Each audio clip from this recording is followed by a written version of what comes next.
Padre, queremos darte muchas gracias por darnos de nuevo la oportunidad de estar aquí en esta conferencia del Instituto de Expositores.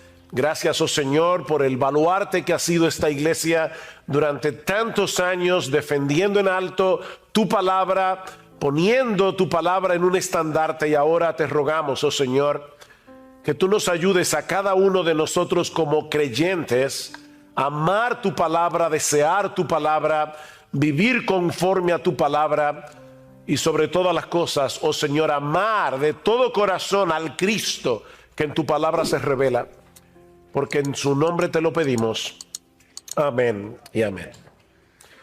Primera de Pedro, capítulo 1, versículos 22 hasta el capítulo 2, versículo 3. Dice así la palabra del Señor: habiendo purificado vuestras almas por la obediencia a la verdad mediante el Espíritu, para el amor fraternal no fingido, amaos unos a otros entrañablemente de corazón puro, siendo renacidos no de simiente corruptible, sino de incorruptible, por la palabra de Dios que vive y permanece para siempre, porque toda carne es como hierba, y toda la gloria del hombre como la flor de la hierba. La hierba se seca, la flor se cae, mas la palabra del Señor permanece para siempre. Y esta es la palabra que por el Evangelio os ha sido anunciada.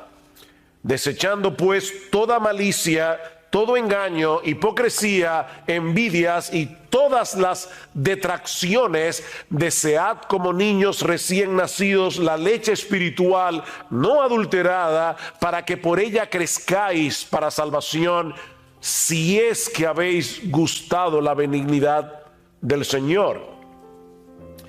Si yo les preguntara o les pidiera en esta tarde que se pusieran de pie, todos los que están aquí, que se sienten plenamente satisfechos con su vida espiritual, que se pongan de pie todos los que crean haber llegado ya al tope de su madurez en Cristo, yo estoy seguro que casi, y digo casi por si acaso hay alguno aquí que se quiera poner de pie, yo estoy seguro que casi nadie aquí se pondría de pie. Y si alguno de ustedes se pone de pie, por lo menos ya sabemos que hay alguien autoengañado entre nosotros. Porque la vida cristiana está supuesta a ser una vida en constante crecimiento hasta que lleguemos a la presencia del Señor. Así que comenzando por el que les habla y siguiendo por todos ustedes, aquí nadie ha llegado. Aquí nadie ha llegado. De hecho, cuando Pablo escribe su carta a los Filipenses, hablando precisamente acerca del tema de la madurez cristiana, ¿qué dice el apóstol Pablo? No que ya lo haya alcanzado, eso es Pablo hablando, o que ya haya llegado a ser perfecto, sino que sigo adelante a fin de poder alcanzar aquello para lo cual también fui alcanzado por Cristo Jesús. Y Pablo aclara: hermanos, yo mismo no considero haberlo ya alcanzado, pero una cosa hago, olvidando lo que queda atrás y extendiéndome a lo que está delante, prosigo hacia la meta, al premio del supremo llamamiento de Dios en Cristo Jesús. Filipenses capítulo 3, versículos 12 al 14. La vida cristiana es una carrera que termina con la muerte. Y ningún creyente puede darse el lujo de dejar de correr hasta el final. Ahora, el problema es que muchos que profesan ser cristianos han sido infectados con el fatalismo. Nunca confundan fatalismo con el hecho de creer en la soberanía de Dios. Nosotros creemos que Dios es soberano, pero eso no nos hace fatalistas. Como bueno, lo que va a pasar y no importa lo que yo haga, o lo que yo deje de hacer. Bueno, eso es fatalismo. Y lamentablemente dentro de las iglesias cristianas hay personas que son fatalistas. Es decir, ellos han llegado a creer que están condenados a la mediocridad, a quedarse estancados donde están espiritualmente hablando. Tal vez otros creyentes viven en mejores condiciones que yo, o recibieron una crianza diferente a la mía, o simplemente no tuvieron una vida tan pecaminosa como la que yo viví antes de ser cristiano. Pero mi caso es diferente. Yo estoy condenado a ser lo que soy. Ya yo llegué a donde iba, y creo que es mejor reconocer mis limitaciones antes que seguir intentando llegar a ser lo que yo no soy y lo que nunca voy a poder llegar a ser. Bueno, eso es fatalismo. Y tal vez no todos lo expresan de esa manera, ¿verdad? Pero esa es la actitud con la que asumen sus vidas cristianas. Estos creyentes tienen una teología basada en sentimientos, en sus experiencias pasadas y no en lo que Dios nos dice en su palabra. Pastores, que ya yo lo he intentado y vuelvo y me caigo. Entonces, ¿para qué volverlo a intentar? Mi experiencia pasada es lo que está determinando cómo yo vivo mi vida cristiana en el presente y cómo yo creo que debo vivir mi vida cristiana en el futuro. Pero yo no debo vivir mi vida cristiana a la luz de mis experiencias. Yo debo vivir a la luz de lo que dice Dios en su palabra. Estos cristianos se sienten atrapados como si no hubiera otra opción para ellos. Ahora, yo espero demostrar en este preditaller que sí hay otra opción si somos verdaderos cristianos, porque Dios nos ha dado todos los recursos que necesitamos para nuestro crecimiento espiritual. Y mañana vamos a hablar acerca de la suficiencia de las Escrituras y vamos a ampliar este tema, pero en esta tarde yo quiero decirles que ustedes no están condenados a quedarse donde están, ni yo tampoco. Solo que no existe ningún atajo en la carrera de la fe, ninguna experiencia mística o emocional que nos lleve a crecer espiritualmente de la noche a la mañana. No, mis hermanos, se trata de un proceso gradual que dura toda la vida por la obra del Espíritu Santo en nosotros a través de su palabra. Y de ahí la exhortación que nosotros encontramos en nuestro texto en el capítulo 2 de la primera carta del apóstol Pedro. Y allí tenemos en primer lugar un mandato. De hecho, el único mandato que hay en este pasaje que yo leí, y está en el versículo 2: desead. Desead como niños recién nacidos la leche espiritual no adulterada. Notan, mis hermanos, que no se trata de una sugerencia, es una orden. Lo que hace mucho que no pasaron por la escuela saben que la palabra desear aquí está en qué modo imperativo. ¿Y qué indica el modo imperativo? Es un mandato, es una orden de parte de Dios. De manera que si tú eres un cristiano y en este momento tienes muy poco apetito por la palabra de Dios, Dios te está ordenando aquí a que comiences a desearla más. Dios te lo ordena. Noten que Pedro no nos está diciendo aquí que debemos leer la Biblia o memorizar la Biblia o estudiar la Biblia o incluso enseñarle la Biblia a otros. Por supuesto, debemos hacer todo eso. Debemos leer la Biblia, debemos memorizar la Biblia, debemos estudiar la Biblia, debemos enseñar la Biblia a otros. Pero ¿qué es lo que Pedro nos está ordenando aquí? Que la deseemos. Y ese es el enfoque, ese es el énfasis de mi taller. No es cómo leer la Biblia, no es cómo estudiar la Biblia. Lo que yo quiero que veamos en esta tarde es que debemos desear la Biblia, desear la palabra de Dios. Esta palabra transmite la idea de algo que se anhela fervientemente, algo que deseas con tal intensidad que ninguna otra cosa de este mundo sería capaz de satisfacer ese anhelo. El anhelo por la Biblia. Se trata de algo que percibes como una necesidad tan vital como el aire que respiras. De ahí la analogía o la comparación que usa Pedro. ¿Cómo debemos desear la leche espiritual de la palabra? ¿Cómo? Como niños recién nacidos. Y por si acaso, Pedro no nos está diciendo aquí que si tú eres un nuevo creyente, un niño que acaba de nacer en la fe, debe desear la palabra de Dios. No. No importa que tengas 5 meses de nacido o que tengas 80 años como cristiano. Todo creyente debe desear la leche espiritual no adulterada, como los niños recién nacidos desean la leche materna. No es que Pedro esté hablando de nuevos creyentes.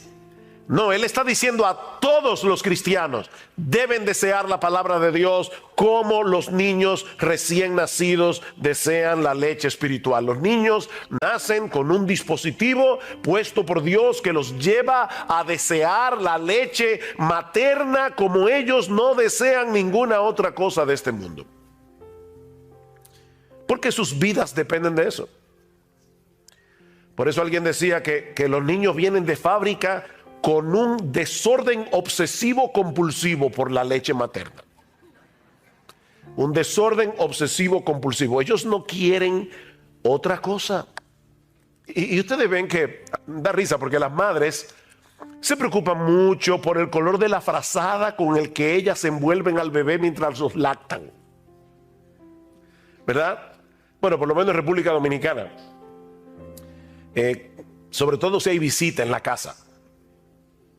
Y ellas quieren que hasta eso se vea bien, ¿verdad? La frazada. Pero créanme, los niños recién nacidos no tienen ningún interés por la frazada. A ellos no les importa de qué color es, no les importan los animalitos que la abuelita le bordó. Ellos quieren leche, la leche de la mamá. No les interesa otra cosa. Tú le puedes ofrecer un peluche sumamente llamativo, pero ellos no quieren un peluche, ellos quieren leche. Y tienen una alarma horrible para que no se te olvide. Hace mucho oí la historia de un señor que tenía muchísimas deudas y alguien le preguntó: ¿y cómo tú duermes por las noches debiendo tanto dinero? Y dice: yo duermo como un bebé. De verdad, dice: sí, despierto cada 3 horas llorando, porque eso es lo que hacen los bebés. Los bebés despiertan cada 3 horas. Yo no sé por qué la gente dice dormir como un bebé, y los bebés duermen. Eso es como una alarma ahí. Y comienzan grita y grita y grita hasta que la mamá les da la leche. Es un desorden obsesivo compulsivo que tienen los bebés. Bueno, hermanos, Pedro nos está diciendo en este texto que es así como tú y yo debemos desear la Biblia. Oh, wow. Ya como que nos da mucha risa, ¿verdad? Pedro nos está diciendo: ¿tú eres un cristiano? Desead como niños recién nacidos la leche espiritual no adulterada. Como los niños desean la leche de la mamá. Dice el salmista en el Salmo 19, versículo 10, que la palabra de Dios era para él más deseable que el oro, que mucho oro afinado, y era para él más dulce, y más dulce que la miel que destila del panal. Y lo mismo expresa el autor del Salmo 119. Algunos creen que el autor del Salmo 119 era Esdras, el escriba. Pero sea quien haya sido el autor del Salmo 119, mis hermanos, este hombre escribió un poema de amor dedicado a la Biblia. Lean el Salmo 119 con eso en mente y se van a dar cuenta que es un poema de amor. Un hombre enamorado de la Biblia. Y solamente por citar algunos textos del Salmo 119, versículo 16, me deleitaré en tus estatutos y no olvidaré tu palabra. Versículo 20, quebrantada está mi alma, anhelando tus ordenanzas en todo tiempo. Versículo 47, me deleitaré en tus mandamientos, los cuales amo. Versículo 72, mejor es para mí la ley de tu boca que millares de piezas de oro y de plata. Versículo 97, oh cuánto amo tu ley, todo el día es ella mi meditación. Versículo 131, abrí mi boca y suspiré porque anhelaba tus mandamientos. Versículo 162, me regocijo en tu palabra como quien haya un gran botín. Eso es desear como niños recién nacidos la leche espiritual no adulterada. Y créame, tuve que seleccionar algunos textos del Salmo 119. Ahora, yo sé que el fatalista que hay en ti dice que eso no es posible. Nadie puede darle una orden a mis deseos para que yo desee lo que ahora no deseo. Es como pedirle a un paralítico que camine. Él no puede caminar por más que tú se lo ordenes, porque él tiene un problema que le impide caminar. Bueno, depende de quién se lo ordene. Porque en Juan capítulo 5 nosotros encontramos la historia de un paralítico que tenía 38 años sin poder caminar, pero Jesús le ordenó que caminara. ¿Y saben qué pasó? Él caminó. Así que sí, se le puede dar una orden a un paralítico para que camine, depende de quién se la dé. Porque si es Jesús, camina. Y es Dios el que nos está dando la orden de que deseemos su palabra. Esa es la diferencia que hay entre la ley y el evangelio. En el evangelio hay mandamientos, lo mismo que en la ley. La diferencia es que el mandamiento te da, que el evangelio te da los recursos que la ley no te da para que tú puedas obedecer los mandamientos. Esa es la diferencia. Hay un poema de Juan Bunyan que ilustra perfectamente este contraste entre la ley y el evangelio. Voy a traducir libremente el poema, pero en inglés lo que dice es, yo sé que muchos de ustedes conocen inglés, dice, Run, John, run, the law commands, but give us neither feet nor hands. Far better news the gospel brings, it bids us fly and give us wings. ¿Qué es lo que dice Bunyan? Corre, Juan, corre. La ley ordena, pero no nos da ni pies ni manos. Una noticia mucho mejor nos trae el evangelio, porque nos invita a volar y nos da alas. Nos invita a volar y nos da alas. No sé cuántos de ustedes han leído las Confesiones de Agustín. Si no la han leído, de verdad deberían leerla. No es un pecado mortal no leerla, es venial, pero deberían leerla. Pero en las Confesiones de Agustín hay una oración que Agustín le hace a Dios. Él le dice a Dios, concédeme lo que mandas y mándame lo que quieras. Concédeme lo que mandas y mándame lo que quieras. Somos nosotros los que debemos obedecer los mandamientos de Dios. Somos nosotros los que debemos usar los medios de gracia que Él nos ha provisto para crecer espiritualmente, como leer la Biblia, por ejemplo. Pero de antemano nosotros sabemos que no vamos a poder avanzar ni un solo paso en nuestra vida cristiana si no es en dependencia del Espíritu Santo. Así que no te quedes paralizado donde estás. Reconoce tu impotencia delante de Dios, pero clama por su ayuda y amparado por la fe en sus promesas, sigue corriendo. Señor, yo no tengo en este momento mucho apetito por leer tu palabra. Díselo al Señor. De hecho, Él ya lo sabe porque Él conoce tu corazón. Señor, yo no tengo mucho apetito en este momento por leer tu palabra, al menos no con ese desorden obsesivo compulsivo con el que los niños recién nacidos desean la leche de su mamá. Pero yo te ruego, Señor, que abras mis ojos para que yo pueda ver las maravillas de tu ley, porque esa es una de las cosas que te van a llevar a desearla más. Cuando tú veas las maravillas que están encerradas en este libro, Señor, yo te ruego que me lleves a anhelarla más que a millares de oro y plata. Mientras tanto, Señor, por la fe yo voy a leer tu palabra, aunque ahora no la desee, porque yo sé que es por medio de ella que tú vas a hacer la obra en mí de desearla. O sea, fíjate lo que estoy diciendo.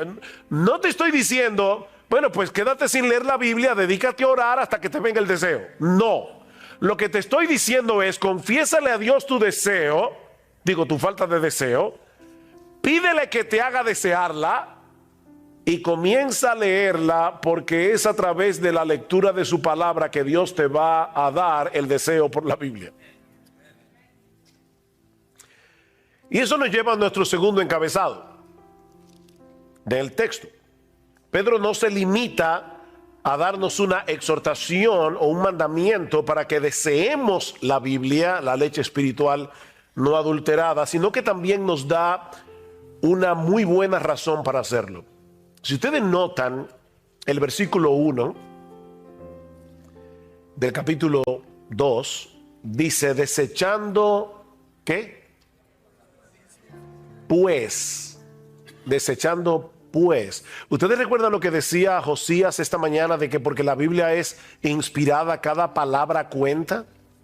Bueno, aquí hay un pues que no está de más. De hecho, no sé cuántos de ustedes tienen la Biblia de las Américas. ¿Quiénes tienen aquí la Biblia de las Américas? Ok, ¿cómo comienza el capítulo 2? Porque no comienza de esta forma. ¿Cómo comienza? Por tanto. Exacto, comienza con un por tanto.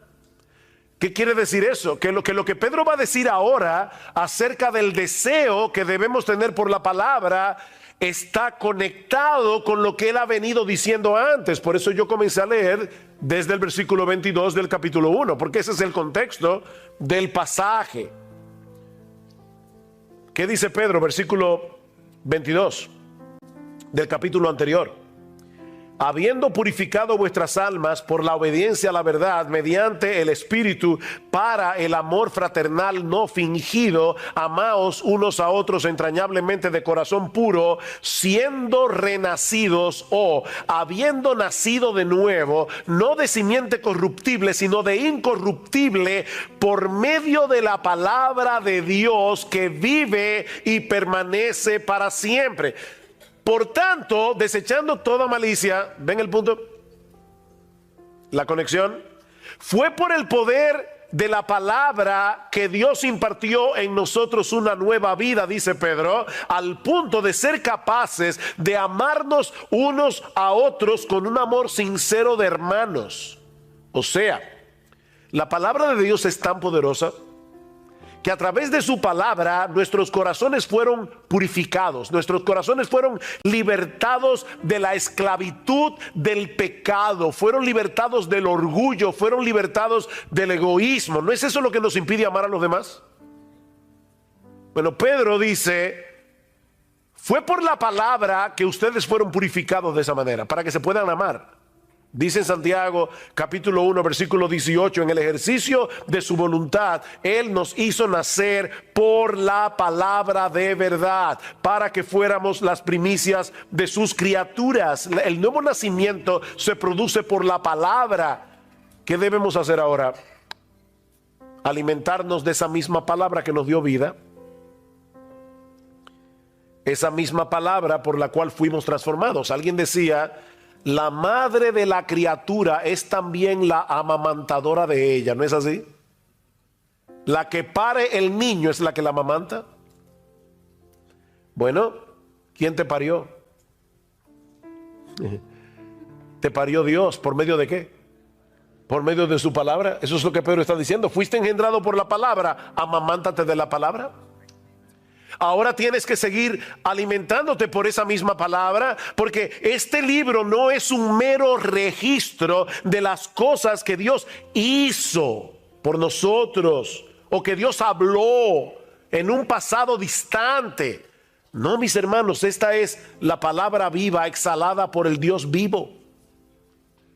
Por eso es que constantemente nosotros encontramos expresiones en la Biblia como, por eso es que dice el Espíritu Santo, no dice dijo, dice el Espíritu Santo. Como en Hebreos capítulo 3, versículo 7 creo, como dice el Espíritu Santo. Todavía lo sigue diciendo. Esta palabra sigue hablando hoy como cuando se pronunció por primera vez. Es una palabra viva. Y ya oyeron ustedes hablando de la inspiración bastante hoy. Toda la escritura es inspirada por Dios y útil para enseñar, para redarguir, para corregir, para instruir en justicia, a fin de que el hombre de Dios sea perfecto, enteramente preparado para toda buena obra. Es la palabra exhalada de Dios.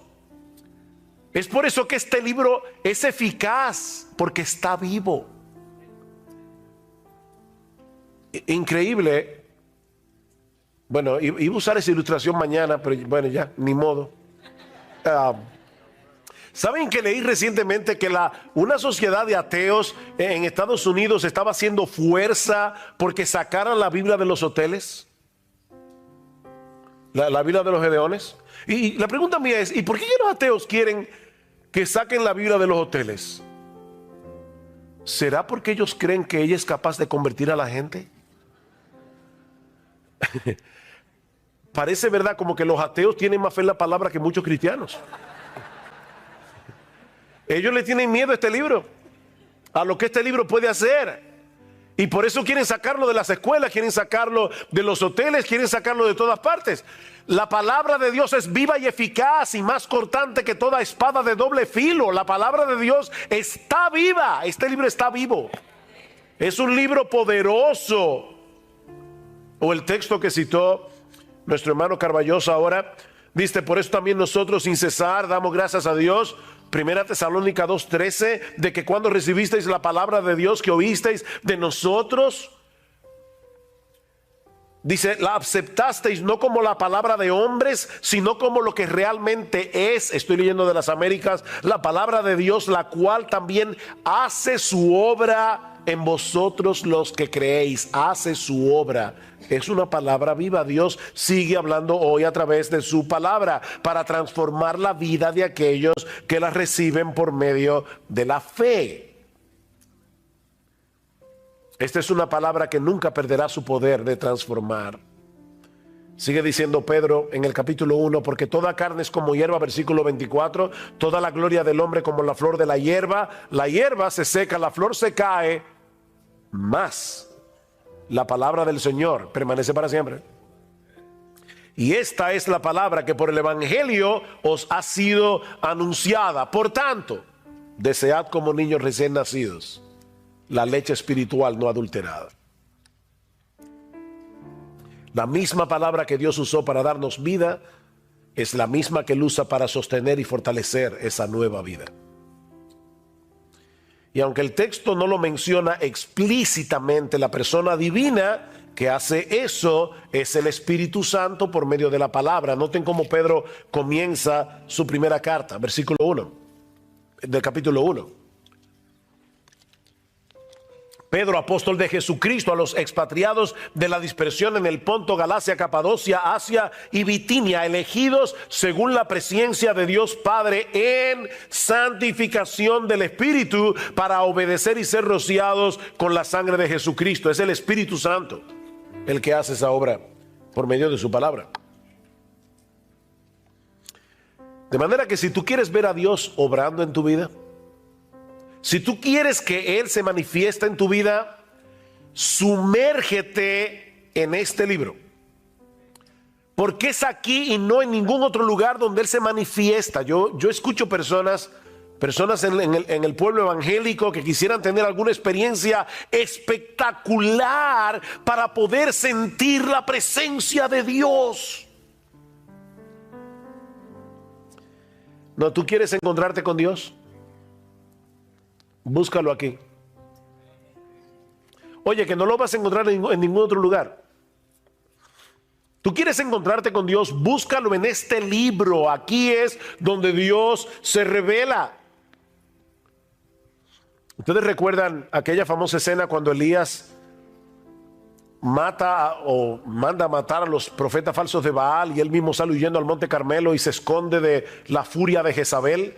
Y dice que el Señor se le aparece en el primer libro de Reyes, capítulo 19. Escuchen lo que dice a partir del versículo 11. Y he aquí Jehová que pasaba, y un grande y poderoso viento que rompía los montes y quebraba las peñas delante de Jehová, pero Jehová no estaba en el viento. A los que les encanta la cosa, no, ahí no estaba Dios. Y tras el viento un terremoto, ahí sí. No, Jehová tampoco estaba en el terremoto. Y tras el terremoto un fuego, ahí sí, fuego es lo que queremos. No, Jehová no estaba en el fuego. Y tras el fuego un silbo apacible y delicado. Y cuando lo oyó Elías, cubrió su rostro con su manto y salió y se puso a la puerta de la cueva. Y he aquí vino a él una voz diciendo: ¿qué haces aquí, Elías? ¿Se dan cuenta? El Señor no estaba ni en el viento, ni en el terremoto, ni en el fuego. Él estaba en el sonido, susurro apacible de su voz. Dios se manifiesta en su palabra, Él actúa por medio de su palabra, Él se revela en su palabra, Él allí nos da a conocer lo que Él ha hecho, hace y hará a nuestro favor. Es por eso que esta palabra no solo alimenta, es una palabra que deleita. Vean una vez más el versículo 3 del capítulo 2 de Primera de Pedro. Dice: si es que habéis gustado la benignidad del Señor. Y podemos traducirlo también: ya que habéis gustado. No es que lo pone en dudas, es una cláusula en griego que se puede traducir como algo afirmativo. Ya que habéis gustado de la bondad del Señor. ¿En qué ustedes creen que Pedro estaba pensando? ¿Qué texto bíblico del Antiguo Testamento creen ustedes que Pedro estaba pensando cuando escribió eso? Pueden decir el texto, aunque no sepan la calle ni el número de la casa. Gustad y ved que es bueno Jehová, dichoso el hombre que en él confía. Salmo capítulo 34, versículo 8. Probablemente Pedro estaba pensando en eso. Gustad, probad que Dios es bueno, es dichoso el hombre que confía en un Dios tan bueno como nuestro Dios. Ahora déjenme hacerles una pregunta. ¿En qué lugar nosotros podemos saborear la bondad del Señor? Porque Pedro y el salmista están diciendo: vengan y saboreen la bondad del Señor para que puedan confiar en Él. La pregunta que estoy haciendo es: ¿dónde nosotros podemos saborear la bondad del Señor? En la palabra de Dios. ¿Dónde fue que nos enteramos de que nuestro Dios nos había elegido para salvación desde antes de la fundación del mundo? Nos enteramos en su palabra. ¿En qué lugar fue que llegamos a conocer el carácter de Dios, al cual habíamos ofendido con nuestros pecados, pero también el plan que Él diseñó para poder darnos su justicia sin pasar por alto nuestra culpabilidad? ¿Dónde aprendimos eso? ¿En la Biblia? ¿Dónde podemos conocer las preciosas y grandísimas promesas de las que se nos habla en 2 de Pedro capítulo 1, versículos 3 y 4? Dejándonos ver en cada una de esas promesas la ternura de su bondad para con nosotros si somos sus hijos. ¿Dónde sabemos eso? ¿O dónde podemos saborear eso? En su palabra. Así que es una leche que alimenta, pero es una leche que deleita. Es una leche que deleita. Miren, mis hermanos, nosotros deberíamos leer la Biblia todos los días. Todos los días. Pastores, que yo no tengo tiempo. Ok, déjame decírtelo tiernamente. No mientas. No mientas. Dice John Piper que él cree que Dios movió las cosas para que se inventara el Facebook y el Twitter para demostrar en el día del juicio que no era verdad, que no había tiempo para leer la Biblia y orar.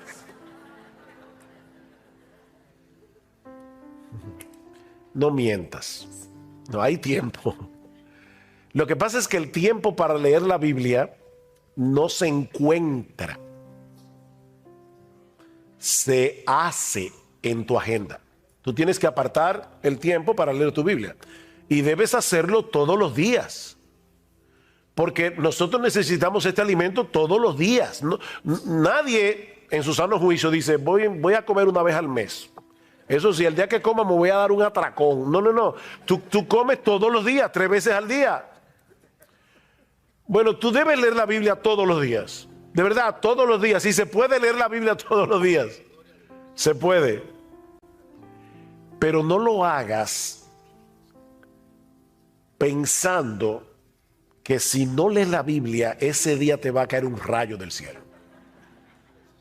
No es por esa razón que tú debes leer tu Biblia todos los días.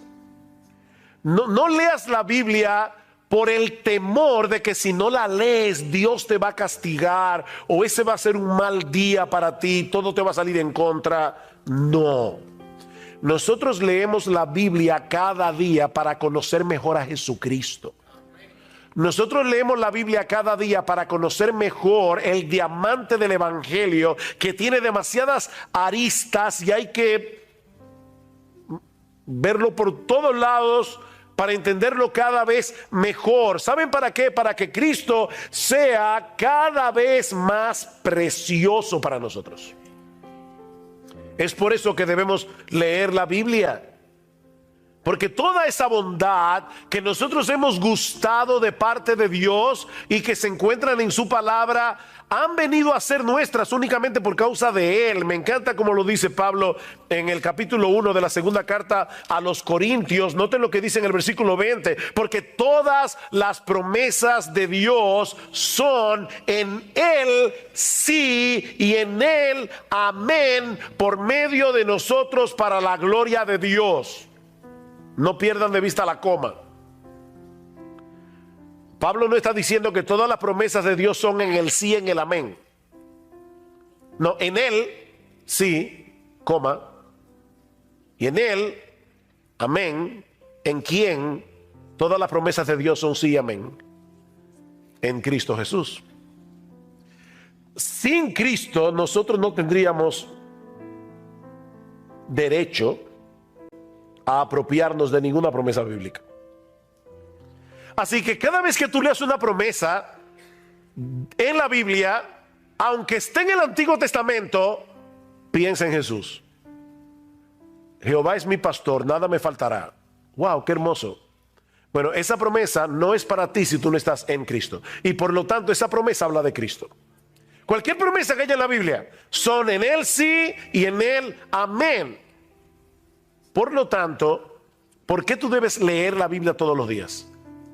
Para enamorarte más de Jesús, que hace posible que Dios te trate con bondad y no con juicio, ya que habéis gustado la benignidad del Señor, la bondad del Señor. Por eso es que debes desear como niño recién nacido la leche espiritual no adulterada, porque esa bondad la gustas aquí es donde se gusta esa bondad.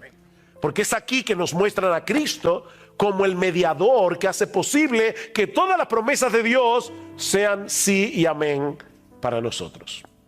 Así que ya hemos visto dos cosas. Hemos visto la exhortación o el mandato, desead como niños recién nacidos. La razón, ya que habéis gustado la bondad del Señor y la gustaste aquí. Pero veamos ahora, en tercer lugar, los obstáculos. Los obstáculos. Hay algunas cosas que estropean nuestro apetito por la Biblia. Y lo encontramos en el versículo 1. Desechando pues toda malicia, todo engaño, hipocresía, envidias y todas las distracciones, desead como niños recién nacidos. Aquí está el problema. Ven, el problema no es falta de tiempo.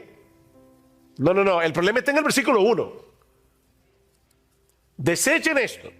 Y la palabra que se traduce aquí como desechar da la idea de quitarse algo de encima, como cuando uno se quita una ropa sucia, una ropa contaminada. el tiempo del verbo que Pedro usa aquí nos muestra que se trata de una acción enérgica, una acción determinante. Desecha de una vez por todas esos pecados que están destruyendo, que están estropeando, que están minando tu apetito por la palabra de Dios. Desecha esos pecados. Ahora, quiero ponerlos a pensar y así me siento más tranquilo con mi conciencia de que de verdad fue un taller y no que estaba predicando. Déjenme hacerles una pregunta. Sí, porque entonces van a salir ahí fuera y le van a decir, mi taller estuvo buenísimo, había hasta diapositiva y el mío no tiene nada de eso. Entonces déjenme por lo menos decir eso. Ok, vean el texto. Otra vez, léanlo, véanlo en su Biblia, versículo 1. ¿Ustedes notan algo interesante en esa lista de pecados que Pedro, sí, primera de Pedro capítulo 2, versículo 1? ¿Ustedes notan algo en esa lista de pecados? Hay varias cosas en esa lista de pecados que yo quiero que ustedes noten y quiero que me respondan los que hayan notado algo. No, pero de la lista en sí, entera, ¿qué ven ustedes en la lista como un todo? Esa es la pregunta. Perdonen que no hice la pregunta correctamente. Bueno, son pecados, obviamente. Oh, perdón, ¿cómo fue? Todos los pecados que están ahí son relacionales. Hay un montón de pecados que Pedro ni menciona. Esta lista no es exhaustiva. Todos los pecados de los que Pedro está hablando allí son relacionales. Todos tienen que ver en nuestro trato unos con otros. Por ejemplo, ahí no se habla del adulterio, no se habla del homicidio. Bueno, el homicidio es contra otro, pero no se habla ahí de eso. Son pecados relacionales. Pecados que atentan contra el amor. ¿Por qué? Porque Pedro acaba de decir que la palabra de Dios purificó nuestras almas para el amor fraternal, no fingido, de manera que ahora nosotros formamos parte de una comunidad de santos donde nos ayudamos mutuamente, porque resulta que el crecimiento en la piedad no se hace solo. Nosotros necesitamos una comunidad para amar la palabra y para obedecer la palabra. Y ahora Pedro nos está diciendo, cuídate de esos pecados que te alejan de la iglesia, cuídate de esos pecados que te alejan de la comunidad de santos, porque esos mismos pecados te alejan de la Biblia. Porque Dios te salvó para que tú seas parte de una comunidad. La vida cristiana no puede vivirse en soledad. De manera que nosotros podemos englobar todos esos pecados en uno solo. No actúen en ninguna manera que sea contraria al amor fraternal. ¿Saben por qué? Porque eso afectará nuestro apetito por la palabra. Cuando tú tienes problemas relacionales, también tienes problemas con el Señor. Y ya tú no quieres ir a su palabra. Porque la Biblia te manda que te arregles con tu hermano, que perdones, que no tengas amargura. La Biblia te manda todo eso. Entonces es difícil uno tener problemas con la gente y meterse en este libro. Échense de vosotros toda amargura, enojo, ira, gritería, maledicencia. Eso está en Efesios capítulo 4, versículo 32. Pastores, que yo no la puedo perdonar. No, otra mentira, tú no la quieres perdonar. Eso es diferente. Entonces tú no puedes amar este libro y estar con problemas con todo el mundo. No puedes. Eso va a minar tu apetito por la Biblia. Ahora, ¿no tienen algo interesante o algo más interesante aquí? Así como estos pecados arruinan nuestro deseo por la Biblia es el único antídoto que puede equiparnos para luchar adecuadamente contra esos pecados. O sea, esta leche espiritual no adulterada contiene todos los anticuerpos que necesitamos para luchar eficazmente contra los virus pecaminosos que atacan constantemente nuestra vida cristiana y sobre todo nuestra relación con los demás. En la misma medida en que saboreemos la bondad de Dios en Cristo revelada en las Escrituras, en esa misma medida será más fácil para nosotros luchar contra esos pecados que destruyen nuestra relación con los demás y nuestro deseo por la Biblia. Mira, si tú estás atesorando a Cristo por lo que estás aprendiendo de Él en su palabra, te será más fácil luchar contra la malicia, el engaño, la hipocresía, la envidia y la difamación. Repito eso. Si tú estás atesorando a Cristo por lo que estás aprendiendo de Él en su palabra, te será más fácil desechar la malicia, el engaño, la hipocresía, la envidia y la difamación. Vean el capítulo 1 y voy a leer un pasaje un poco largo, pero noten lo que dice Pedro en el versículo 3 del capítulo 1 hasta el versículo 9. Bendito el Dios y Padre de nuestro Señor Jesucristo, que según su grande misericordia nos hizo renacer para una esperanza viva por la resurrección de Jesucristo de los muertos, para una herencia. A todo el mundo le encanta la palabra herencia. Murió el tío rico. Bueno, no me voy a alegrar, pero me dejó una herencia.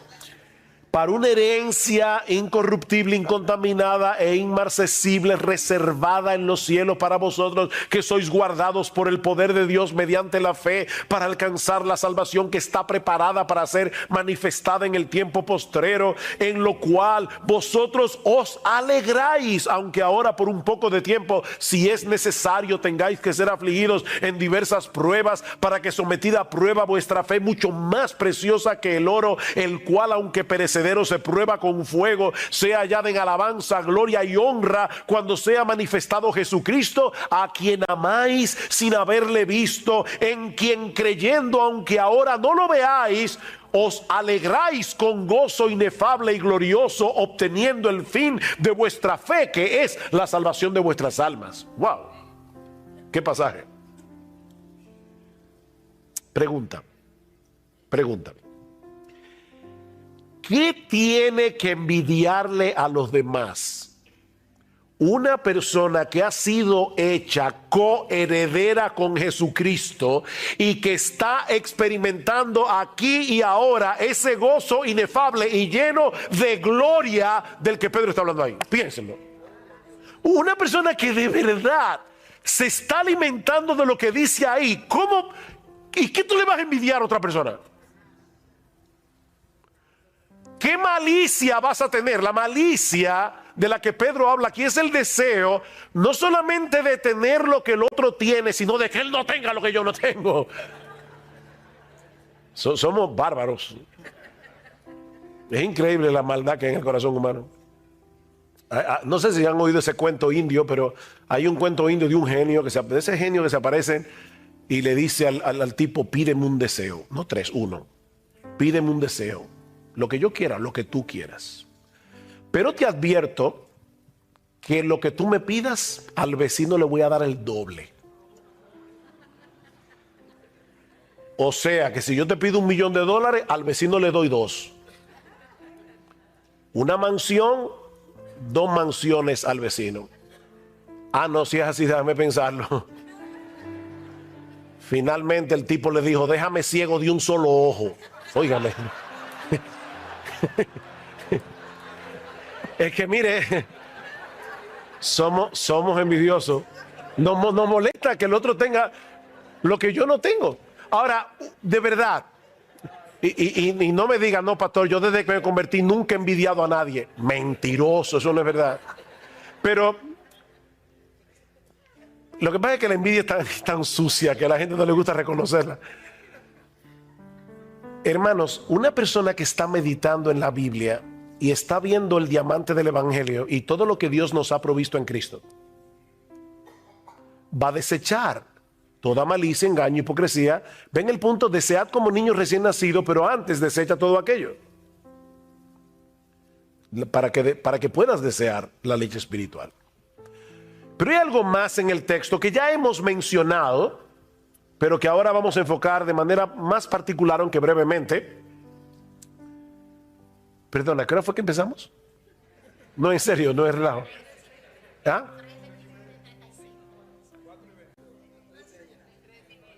¿Y a qué hora que tenemos que? A las 5 que tenemos. Ah, no, estamos bien, estamos bien. Ok. Ya vimos, ¿qué vimos? La exhortación del texto, desead como niños recién nacidos. La razón, fuiste engendrado por la palabra, desea la palabra. Los obstáculos. Ahora veamos el resultado. ¿Qué sucederá si en dependencia del Espíritu Santo luchamos por desechar de nuestra vida los pecados que se mencionan en el versículo 1, mientras nos alimentamos apropiadamente de la leche espiritual no adulterada? ¿Qué va a pasar? Vean otra vez el versículo 2.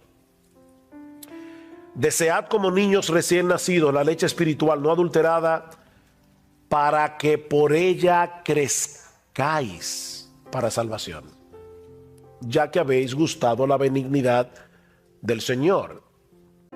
Todos nosotros sabemos que el nacimiento es apenas el comienzo de una vida, que ahora debe desarrollarse hasta alcanzar la madurez. Bueno, lo mismo ocurre con la salvación.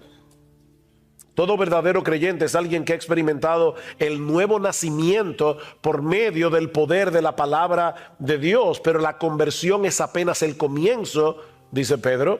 Ahora debemos crecer para el pleno desarrollo de nuestra salvación. Dios tenía un propósito en mente cuando nos salvó, y la única manera de seguir avanzando hacia ese propósito es a través de la obra del Espíritu Santo en nosotros por medio de su palabra. Esta es la espada del Espíritu. Dios, el Espíritu, obra por su palabra. ¿Cuál es el propósito que Dios tenía en mente cuando nos salvó? ¿Cuál era? Pero formarnos a la imagen de Cristo. ¿Recuerdan Romanos 8:28? Sabemos que a los que aman a Dios todas las cosas les ayudan a bien. Esto es, para que no confundan el bien, esto es a los que conforme a su propósito son llamados. ¿Cuál es el propósito? Porque a los que antes conoció también los predestinó para que fuesen hechos conformes a la imagen de su Hijo, de modo que Él sea el primogénito entre muchos hermanos. El propósito para el cual todas las cosas obran es para hacernos como Jesús. Ese es el bien. No es que seas millonario, no es que tengas siempre salud. No, es que seas como Jesús. Ese es el bien. Porque fue con ese propósito que el Señor nos escogió. He usado esta ilustración muchas veces, pero no encuentro otra mejor. Una vez le preguntaron al gran escultor renacentista Miguel Ángel. Él estaba con un bloque de mármol enorme y iba a esculpir un caballo. Yo no sé cuántos de ustedes han visto las obras de Miguel Ángel, aunque sea en foto, pero de verdad que parece que tienen vida. Y alguien le preguntó, ¿cómo tú puedes sacar un caballo de ese bloque de mármol? Y Miguel Ángel le respondió, es muy fácil, yo le quito todo lo que no se parece al caballo. Bueno, ¿saben qué es lo que Dios está haciendo? Dios nos toma así en bruto y nos salva. No te estoy diciendo que tú eres bruto, sino que tú eres como esa piedra bruta, no trabajada, y ahora Dios va a tomar el cincel y va a comenzar a golpearte para quitarte todo lo que no se parece a Jesús. Ese es el propósito. Ahora, ¿cómo yo avanzo hacia el propósito de ser cada vez más como Jesús? Bueno, el apóstol Pablo responde esa pregunta en 2 Corintios capítulo 3 versículo 18, mirando nosotros todos a cara descubierta como en un espejo la gloria del Señor, somos transformados de gloria en la misma imagen como por el Espíritu del Señor. Contemplando su gloria, somos transformados de gloria en la misma medida en que tú admiras a Cristo, te pareces a Cristo porque tú te conviertes en aquello que admiras. ¿Por qué ustedes creen que las personas imitan a los artistas? ¿Por qué quieren comprar donde ellos compran, usar la ropa que ellos usan? ¿Por qué?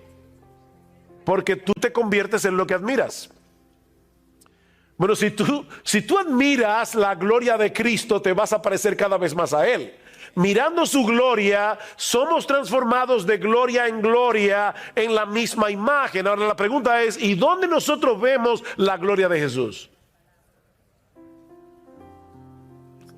En la palabra de Dios, en el Evangelio. Si nuestro evangelio está encubierto, entre los que se pierden está encubierto, en los cuales el Dios de este siglo cegó el entendimiento de los incrédulos para que no les resplandezca la luz del evangelio de la gloria de Cristo. El evangelio de la gloria de Cristo, que es la imagen de Dios. Es en el evangelio donde brilla como en ningún otro lugar la gloria de Jesús. Bueno, es por eso que nosotros debemos desear como niños recién nacidos la leche espiritual no adulterada. El raquitismo espiritual no es una opción. Pedro concluye su segunda carta diciendo que creced en la gracia y en el conocimiento de nuestro Señor Jesucristo. Esto no es una opción. Y eso solo puede suceder a través de una dieta regular y constante de la leche espiritual no adulterada. Ningún creyente puede darse el lujo de dejarse alimentar regularmente de la palabra de Dios, así como ningún bebé puede dejar de beber la leche de su mamá o algún sustituto. Solo que en este caso no hay sustituto, porque esta es la única Biblia. La nueva vida en Cristo comenzó con la palabra, se sostiene y se fortalece con esa misma palabra. No existe otro medio. Necesitamos ver a Cristo en la palabra para deleitarnos en Él, para crecer en nuestra admiración por Él, porque es así como somos transformados de gloria en gloria en la semejanza suya. Pero cuando nos estancamos en el conocimiento de la Biblia, perdemos de vista a Cristo. ¿Y saben qué pasa?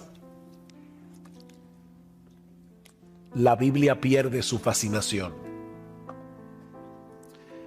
Este libro es fascinante, de verdad. Este libro es fascinante.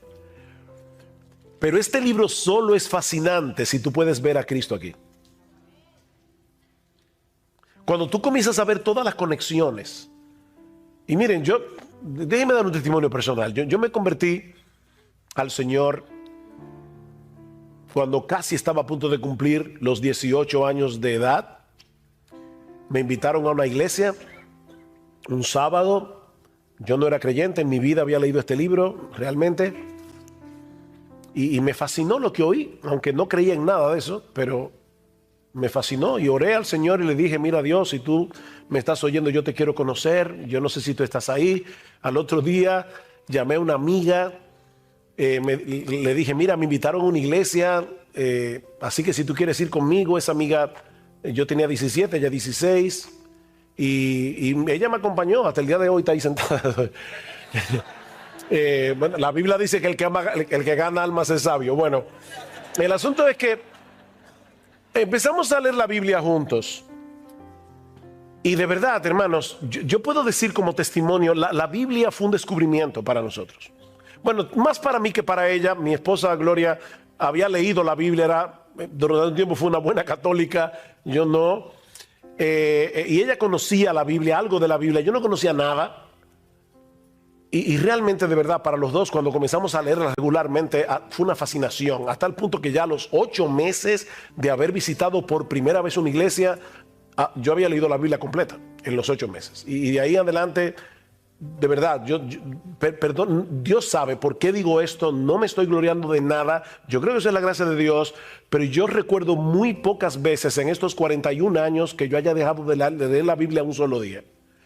Y miren, mis hermanos, de verdad, nunca me he cansado de leer la Biblia, porque es que es imposible descubrir todo lo que hay aquí. No importa cuántos años tú tengas leyendo la Biblia todos los días, este libro es fascinante. Un siervo del Señor que murió hace unos años y había escrito casi como 50 libros, sobre la Biblia, cuando estaba muriendo, dicen que él le dio gracias a Dios, diciendo: gracias, oh Dios, porque en todos estos años siendo creyente me permitiste conocer la tapa de tu precioso libro. La tapa. Pero si tú pierdes de vista a Jesús en este libro, el libro va a perder su fascinación. Así que no dejes de leer la Biblia, no dejes de estudiar la Biblia porque tu apetito haya disminuido. No cometas ese error. Más bien recupera tu apetito y tu salud espiritual, desechando lo que te apartó en un principio de la Biblia y volviendo a la Biblia.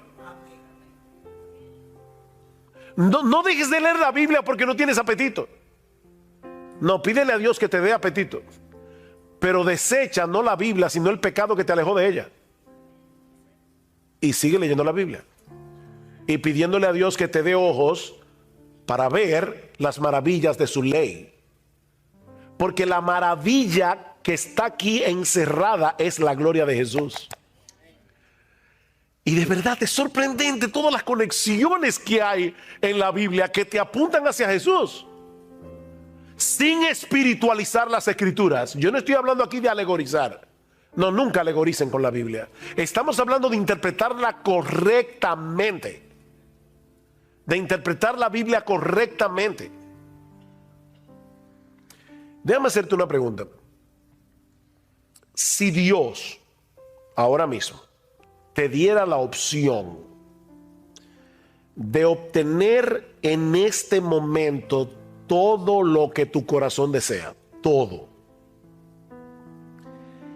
pero haciendo desaparecer de tu vida la Biblia por completo. Te voy a dar todo lo que tú quieras, pero no mi palabra.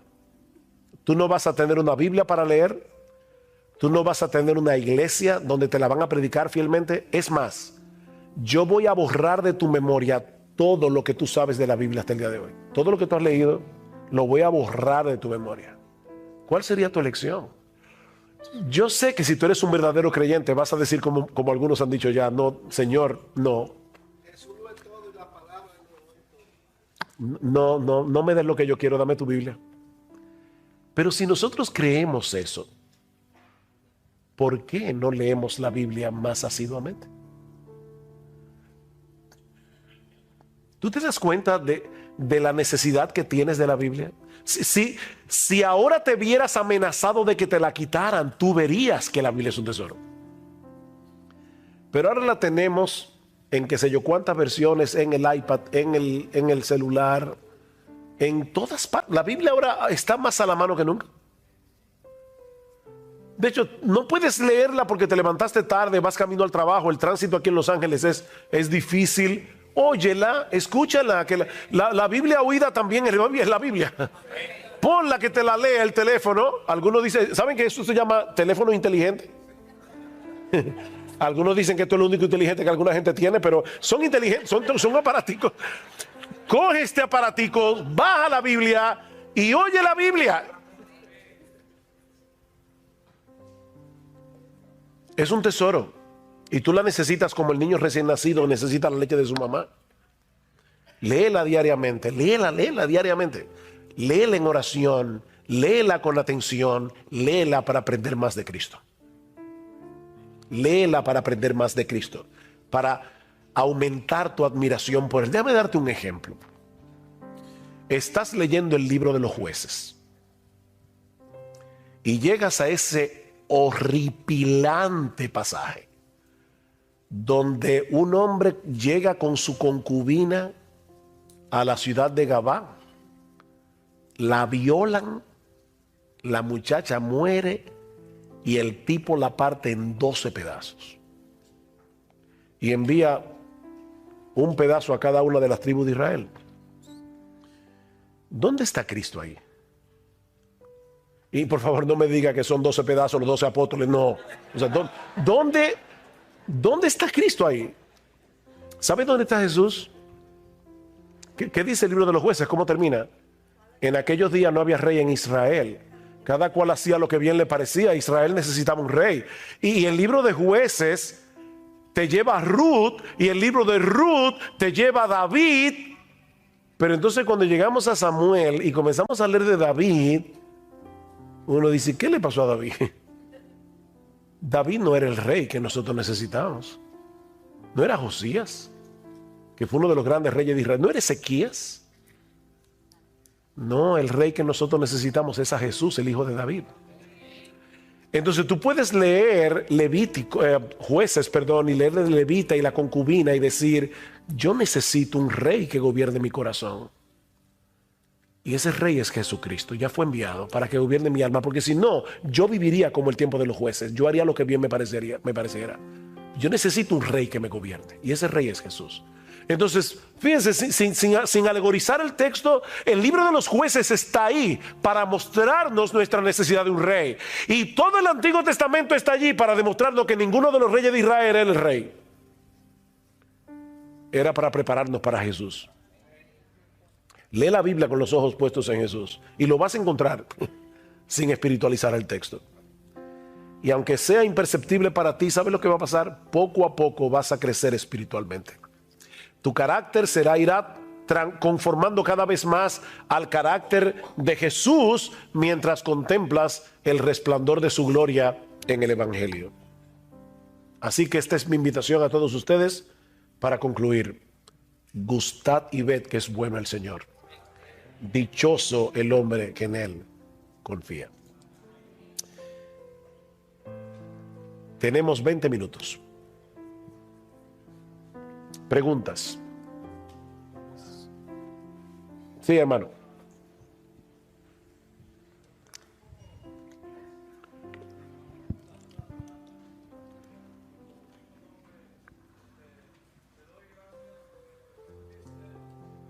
Preguntas. Ajá.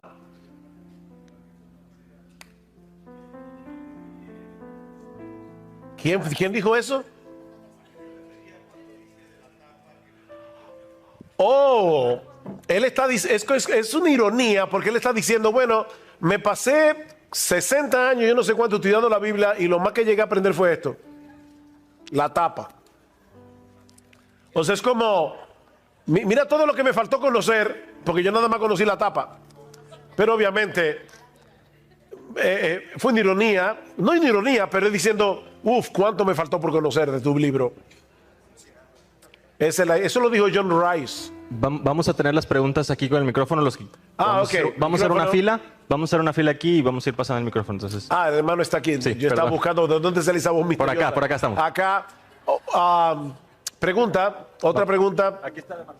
Sí. Levantando la mano. Sí. Sugel, hay un dicho que dice que entre gitanos no se leen las manos.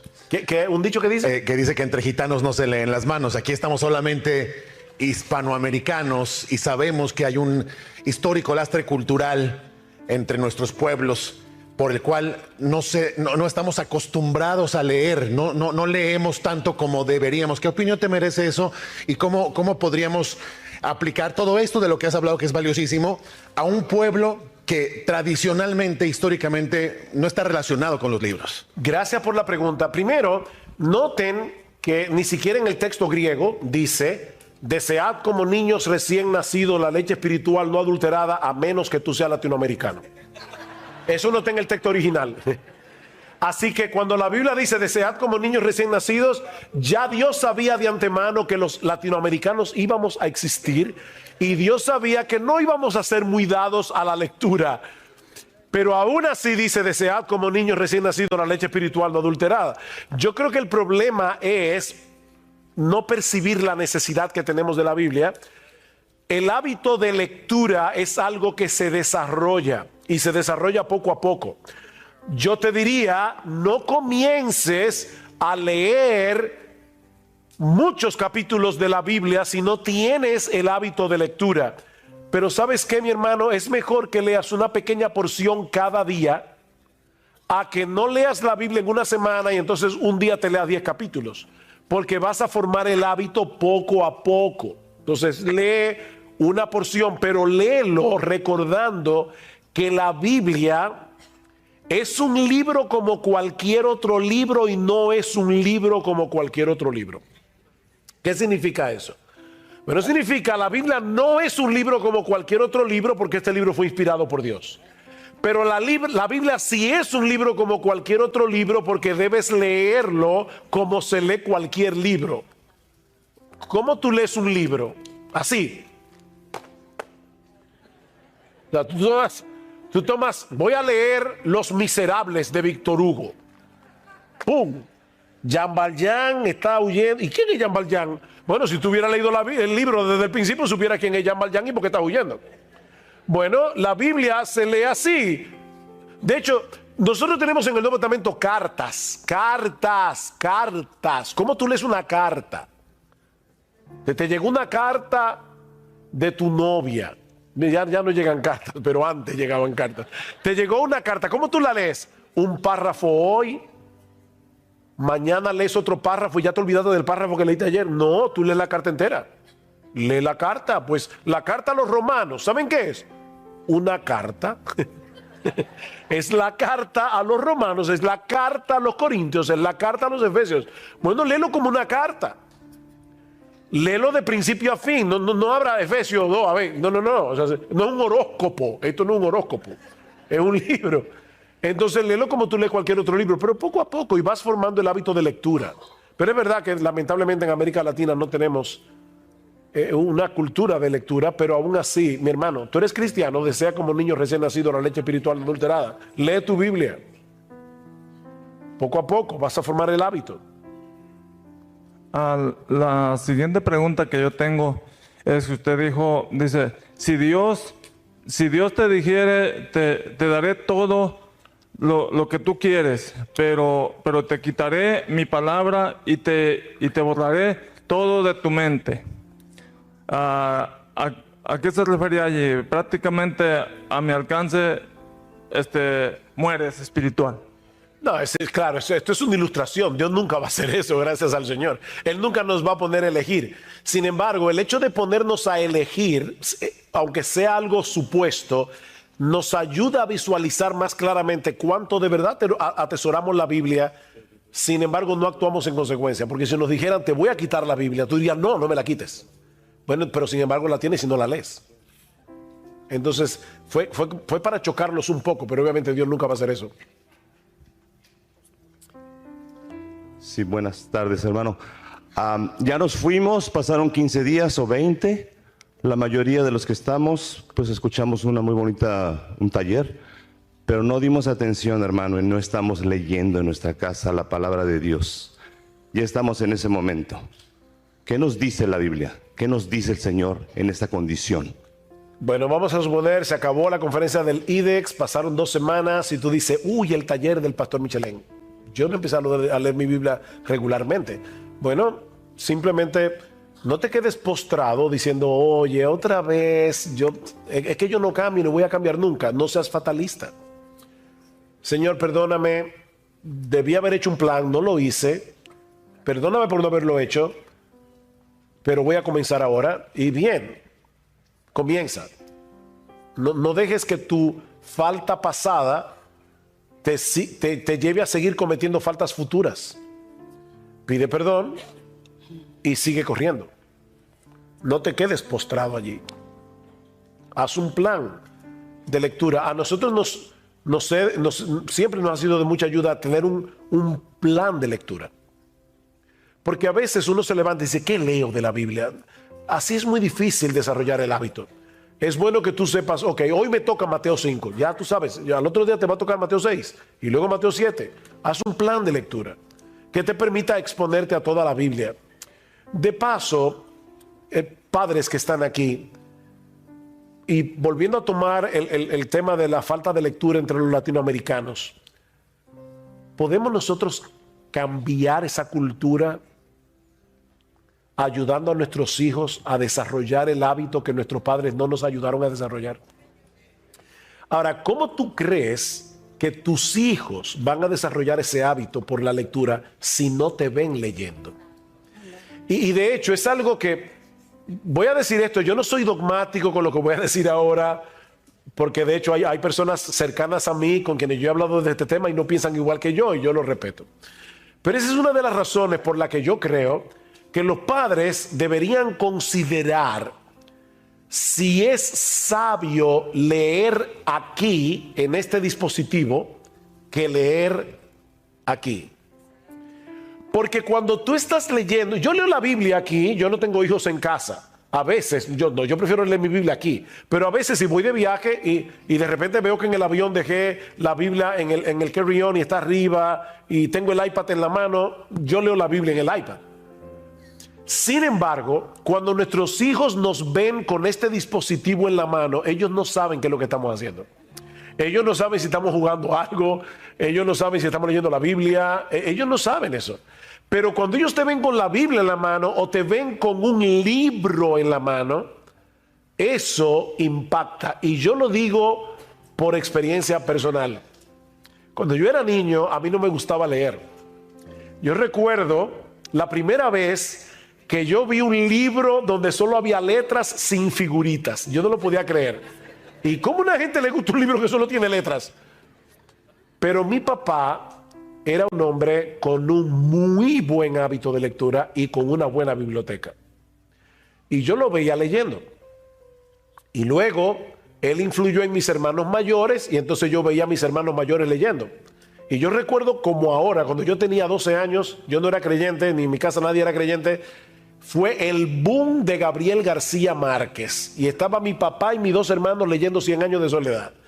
Y entonces hablaban de 100 años de soledad durante el tiempo de la comida y yo estaba en la luna de Valencia, ¿no? Como un pollo viendo televisión. Así que, ¿qué hice? Bueno, no tenía de otra, me tuve que poner a leer 100 años de soledad. Yo no recuerdo nunca a mi papá diciéndome lee, nunca me lo dijo. Pero su ejemplo me hizo desarrollar a mí y a mis hermanos el hábito de lectura. Su ejemplo. Y yo les digo a ustedes, padres que están aquí, que la nueva generación que va a surgir no surja con el defecto de la nuestra. Cambiemos eso en América Latina. ¿Cómo? Leyendo. Hermano, yo sé que la leche puede ser adulterada con cualquier otra sustancia, pero quisiera saber algunos ejemplos cómo la leche espiritual es adulterada. De muchas maneras. De hecho, eso es lo que el diablo está tratando de hacer todo el tiempo, adulterar la leche espiritual. Porque cuando el evangelio es aguado, cuando le quitan al evangelio elementos como el infierno, el arrepentimiento, la fe, se está aguando la leche espiritual o se está adulterando la leche espiritual. De hecho, mañana vamos a hablar un poco de eso. Yo voy a comenzar con un cuestionario como este. ¿A cuántos de ustedes alguna vez hubieran querido hacer la Biblia más potable? Quitarle ciertas partes a la Biblia para hacerla más potable al inconverso. Bueno, hay gente que está haciendo eso. Yo no hablo del pecado. Yo quiero que la gente se sienta tranquila en mi iglesia. Eso es adulterar la leche espiritual y hay muchas formas de hacerlo. Gracias, hermano. Yo creo que el uso de la psicología en la iglesia, hay mucha psicologización en la predicación actual y eso es adulterar la leche espiritual. Mi pregunta va más dirigido a, pues yo me acuerdo en la universidad que estudiaba cierto movimiento filosófico o no sé, literario, y ya tenías una visión preconcebida o cierta tendencia a creer las cosas de cierta manera por lo que ya habías estudiado. Yo lo que quisiera saber es, como cristiano, he estudiado la Biblia y pues gracias a Dios siempre he leído desde niño porque pues, así ha sido mi historia, ¿no? Pero no quiero tener una idea, estudiar teología para tener una idea preconcebida, de manera que cuando lea la Biblia yo quiera imponer mi idea a lo que está escrito. ¿De qué manera logro yo que no pase eso? Porque hay diferentes movimientos teológicos, los cuales siempre me llevan a tener una tendencia, ¿no? Y yo lo que quiero es llegar, ahora sí, bien. Es una buena pregunta. Nadie llega a la Biblia con la mente completamente en blanco. O sea, no trates de decir, voy a quitarme todo mi bagaje teológico, porque no es verdad, no lo vas a poder lograr. Todos nosotros tenemos concepciones ya en la mente. Sin embargo, si tú te concentras en el texto y no estás buscando probar tu concepción, sino entender lo que el texto dice, y lo vas a entender por la gramática. Fíjense como yo decía hoy, bueno, desechando pues, bueno, ese pues me está diciendo que esto que está aquí está conectado con lo anterior, que es lo que dice anteriormente. Entonces yo voy a estar buscando que la gramática me guíe a la interpretación correcta del texto y no buscar en la Biblia probar lo que ya yo creo de antemano. Ahora, yo vuelvo y repito, todos nos acercamos a la Biblia con ideas en la mente, pero estamos ahora estudiando el texto. Y yo voy a fijarme bien de cerca lo que el texto en verdad dice. Y le voy a orar al Señor que me abra mis ojos, que me dé entendimiento para entender las Escrituras. Yo creo que no hay otra forma. Y puede ser que el texto bíblico afiance lo que tú crees, o puede ser que lo corrija, o puede ser que le dé otro matiz y tu teología va a seguir siendo moldeada. Pero hay cosas que yo creo que yo voy a morir creyendo en ellas. Por ejemplo, yo nunca voy a ver en la Biblia un texto que me lleve a no creer que Dios es soberano. O voy a ver en la Biblia un texto que me diga que la Trinidad no existe. No, ya yo sé que la Trinidad existe. Pero si yo veo un texto que parecería probar lo contrario, por ejemplo, Jesús dice, mi Padre es mayor que yo. Oh, pero ven acá, pero si hay una Trinidad y el Padre y el Hijo son iguales en deidad, ¿por qué Cristo dice que el Padre es mayor que Él? Déjame ver el contexto, a ver de qué está hablando Jesús allí. Y me voy a dar cuenta de varias cosas. La primera es que yo creo que ese texto más bien prueba la deidad de Jesús, fuertemente. Piensen, si ahora yo viniera aquí a la autoridad, señores, yo quiero, antes que nada, mi nombre es Ugel Michelén, soy uno de los pastores de Iglesia Bíblica y yo quiero decirle que Dios es mayor que yo. Y ustedes van a decir, ¿y por qué tú me dices eso? Ya yo sabía que Dios era mayor que tú. Pero el mero hecho de que Jesús diga el Padre es mayor que yo, ya eso es una declaración de deidad. Porque ¿cómo a un ser humano se le ocurre decir, miren, por si acaso, el Padre es mayor que yo? Ahora después leo y me doy cuenta, bueno, es que Cristo al encarnarse dice que se hizo hombre y el hombre se hizo un poco menor que los ángeles, de manera que Jesús se humilló, como dice en Filipenses capítulo 2, y es en ese contexto como ser humano que Jesús está diciendo el Padre es mayor que yo. Y entonces ahí yo veo, ya yo vine con la preconcepción de que hay una Trinidad y de que Jesús es Dios. Yo no me voy a quitar eso de la mente. Pero yo voy a ver en el texto por qué Jesús dijo eso en ese contexto y eso me ayuda. Gracias. Ok. Faltan 5 minutos. Pastor, una pregunta. Usted mencionó que un bebé tiene un hábito impulsivo, compulsivo, de alguna manera, por la leche. Un desorden obsesivo. Perdón, un desorden. Mi pregunta ¿es posible que una persona nacida de nuevo no tenga deseo por la palabra de Dios?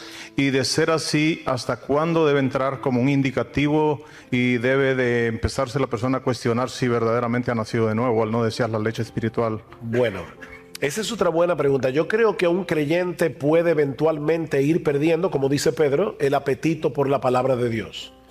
Ahora, si una persona que ha nacido de nuevo dice, a mí no me interesa la Biblia, yo no quiero leer la Biblia, yo no tengo ningún deseo de leer la Biblia, no, yo la llevaría a cuestionar si de verdad ha nacido de nuevo. Porque amar a Dios es amar su palabra. No se puede amar a Dios sin amar su palabra. Es como que yo le diga a mi esposa, mira, mi amor, yo te amo, pero por favor no hables. ¿Cómo que no hables? O sea, uno se ríe, pero es como decirle a Dios, yo te amo, Dios, pero por favor no me estés hablando tanto con tu palabra. O sea, no, eso no es amar a Dios. Y no se puede haber nacido de nuevo sin amar a Dios. Entonces yo puedo entender que un verdadero creyente tenga un apetito estropeado, pero si nunca ha amado la Biblia, yo le diría, no, de verdad, tú necesitas nacer de nuevo. Buenas noches, pastor. Tengo 2 preguntas breves, o de respuesta breve.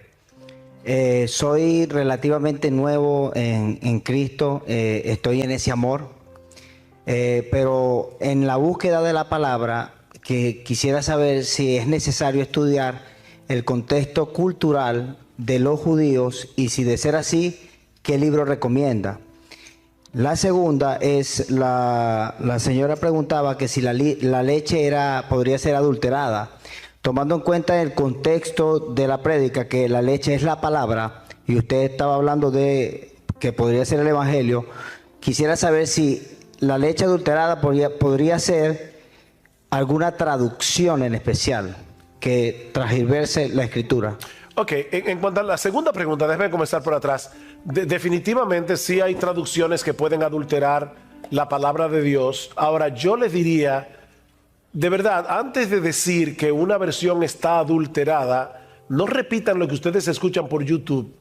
Léanla y analícenla ustedes, y compárenla con una buena versión. Porque ya, bueno, yo no sé hebreo, yo no sé griego, ¿cómo yo puedo examinar una versión? Bueno, búsquete una buena.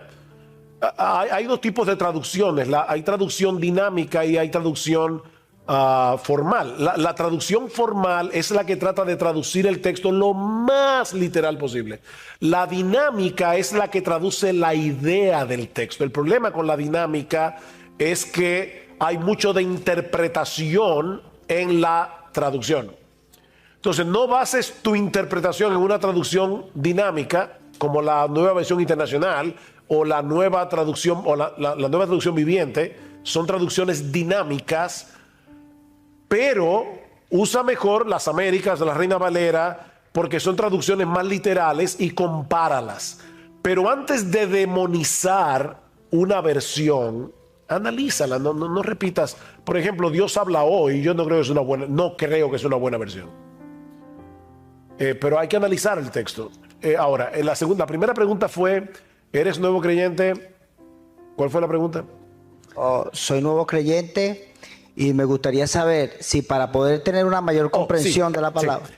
Sí, definitivamente ayuda el hecho de conocer el trasfondo cultural de los libros tal como fueron escritos. Y ahí los comentarios, una introducción al Antiguo o al Nuevo Testamento te puede ayudar muchísimo. Hay un libro de Alfred Edersheim que se llama Usos y Costumbres de las Tierras Bíblicas, y es muy bueno para aprender cosas de la palabra de Dios que nos ayudan a entender mejor costumbres culturales que para nosotros son extrañas, pero que te ayudan sí a mejor a entender el texto bíblico. Sin embargo, de verdad, hermanos, si tú lees tu Biblia en español y no tienes muchos recursos más que tu Biblia, es mucho lo que tú puedes entender de la Biblia leyéndola tal cual está aquí.